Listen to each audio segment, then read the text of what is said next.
सर्दी की एक ठंडी सुबह थी। शहर की गलियों में कोहरा फैला हुआ था। लोग अपनी अपनी जिंदगी की भागदौड़ में व्यस्त थे। उसी भीड़-भाड़ वाली सड़क के किनारे एक छोटा सा बच्चा बैठा था। उसके कपड़े फटे हुए थे, बदन कमजोर और चेहरा धूल मिट्टी से भरा हुआ।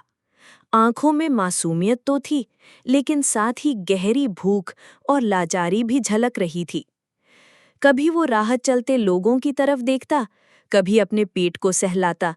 सामने दुकानों से तली हुई पकौड़ियों और गरम समोसों की खुशबू हवा में तैर रही थी, लेकिन उस मासूम के पास तो एक पैसे भी नहीं थे। लोग उसके पास से गुजरते, लेकिन कोई ध्यान नहीं देता। हर कोई अपनी जरूरतों और परेशानियों में उलझा हुआ था। इसी बीच एक मजदूर वहां से गुजरा, थका हुआ, धूल मिट्टी से लथपथ, हाथ में एक छोटा सा टिफिन लिए हुए। शायद वो खुद भी भूखा था और काम पर जा रहा था। लेकिन जैसे ही उसकी नजर उस बच्चे पर पड़ी, वो रुक गया। उसने देखा, बच्चा कांपते हाथों से उसकी ओर देख रहा है, जैसे कह रहा हो, भैया, मुझे बहुत भूख लगी है। मजदूर के कदम रुक गए। वो पास आया, बच्चे के सामने बैठ गया और धीरे से अपना टिफिन खोला।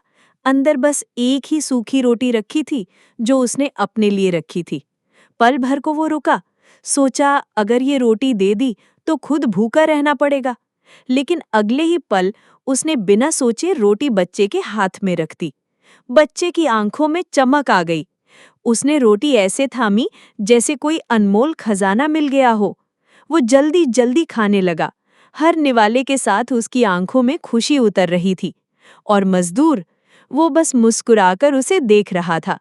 उसके पेट में भले ही भूख थी, लेकिन दिल में एक अलग ही तृप्ति भर गई थी। बच्चा खाना खाकर हाथ जोड़कर बोला, धन्यवाद भैया। मजदूर ने उसके सिर पर हाथ फेरा और चुपचाप आगे बढ़ गया। उस दिन दोनों भूखे थे, लेकिन एक ने भूख के बावजूद बांटकर सच्ची खुशी पाली और दूसरे ने उस एक रोटी में पूरे संसार की मिठास महसूस कर ली।